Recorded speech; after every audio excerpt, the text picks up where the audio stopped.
da məndən olacaq dostlar. Ramiz Rövşən demişkən, mənim deyir, bədbəxtliyim odur ki, şeirlərimin hamısı yadımda qalmır. Məndə də elədir. Görüm, indi bu əzbər deyə biləcəm bunu. Hara desən, gələrəm. Səndən ötürü ölərəm.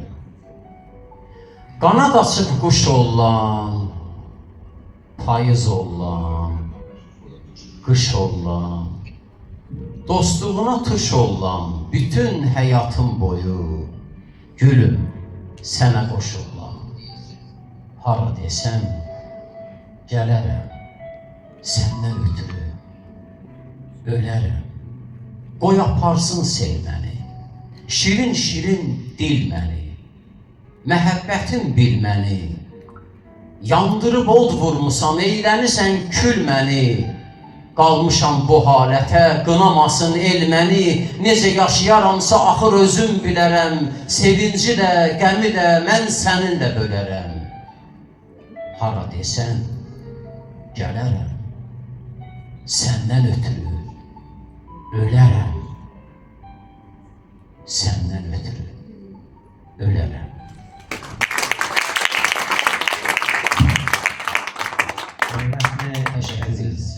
Teşekkür ederim Cəbrayıl Hanım, minnətdaram sizə. Bir daha xüsusi təşəkkür edirəm ki, nitqinizi mənim bizə axtarma şeiri ilə başladınız. Buna görə xüsusi təşəkkür edirəm sizə.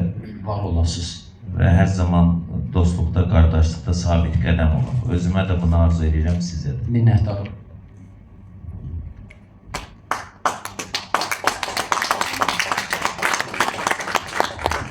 Əzizlərim, bilirsiniz, mən həmişə Hacı ilə danışanda ona sual verirəm ki, bunları Allah mı düzür qoşur? Deyirsən, heç nə eləmirsən, özü bilir nə edir.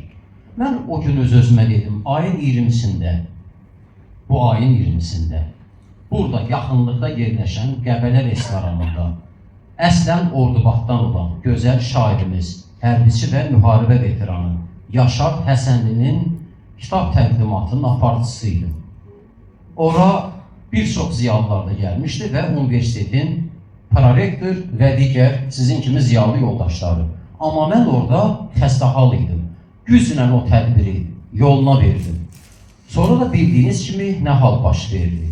Mən düşünürəm, bu tədbir belə olmalıydı. Bax, belə tribunalı, bax, belə bayraqlı, bax, belə gözəl qonaqlı, arxadakı gözəl musiqiçilərimizlə və Firuz səxavətlə bir yerdə. Düzdür, bəhsiz də başda olmaqla. Mən elə gəlir, mən heç nə eləmədim. Yazan belə yazmışdı. Bunu siz eləməliydiniz. Vəssalam. Teşekkür ederim. Bu bir daha səhnədə protokol xətində demirəm. Cəbrayıl Hanım çox ağır günlər, çox gərgin anlar yaşadıq, çox gərgin.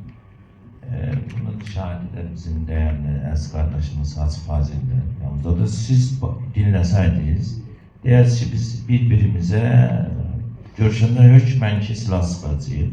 Aramızda BMT-nin sülh-məramlı qüvvələri dayanır. Amma görürsünüz səhnədə nə qədər mədəni və məhəbbət deyil. Düzdür. Görürsən, kübarlıqlıdır. Mömində, ziyalıda kin olmamalıdır. Bir dəsmal şərifdə quruyana qədər dərhal bağışlamalıdır.